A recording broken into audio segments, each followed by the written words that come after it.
Hello friends எல்லாரும் எப்படி இருக்கீங்க? நல்லா இருக்கீங்களா? இன்னைக்கு என்ன கார்டன் டு கிச்சன் பார்க்கலாம் வாங்க. கத்திரிக்காய், பாகக்காய் எல்லாம் இருக்கு. அதுக்கப்புறம் மைக்ரோ கிரீன்ஸ் மாதிரி போட்டிருந்த வெந்தயக்கீரையும் ரெடியாக இருக்குங்க. அதையும் அறுவடை பண்ணிக்கலாம். இன்னைக்கு என்ன ஆரோக்கிய சமையல்னு பார்க்கலாம் வாங்க. சுட சுட சாதங்க. மைக்ரோ கிரீன்ஸ் வெந்தயக்கீரையை வெட்டி போட்டு அப்படியே கூட்டு மாதிரி பாசிப்பருப்பில் பண்ணியிருக்கோங்க. செம்ம டேஸ்ட்டாக இருக்குது, சூப்பராக இருக்குது. மைக்ரோ கிரீன்ஸ் ஈஸியாக வீட்டில் வளர்க்கலாங்க. பால்கனிலேயே வச்சாலே போதும், சூப்பராக வருங்க. அதுக்கப்புறம் சுட்ட கத்திரிக்காய் மசியலுங்க. கத்திரிக்காவை சுட்டு புளி வச்சு சின்ன வெங்காயம் பச்சை மிளகாலாம் தாளித்து கொட்டி சூப்பராக இருக்குங்க. வெறுமனவே சாப்பிட்லாம். அதுக்கப்புறம் பாவக்காய் வறுவலுங்க, நல்லா பொன்னிறமாக வறுத்து வச்சுருக்கோம்.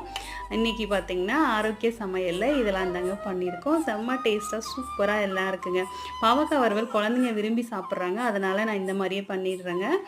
குழம்போ கூட்டோ வச்சா அவங்க பெருசாக சாப்பிட மாட்டேக்காங்க. இன்றைக்கி பார்த்திங்கன்னா இந்த சமையல் தான். உங்கள் வீட்டில் என்னன்னு சொல்லுங்கள். பாய்.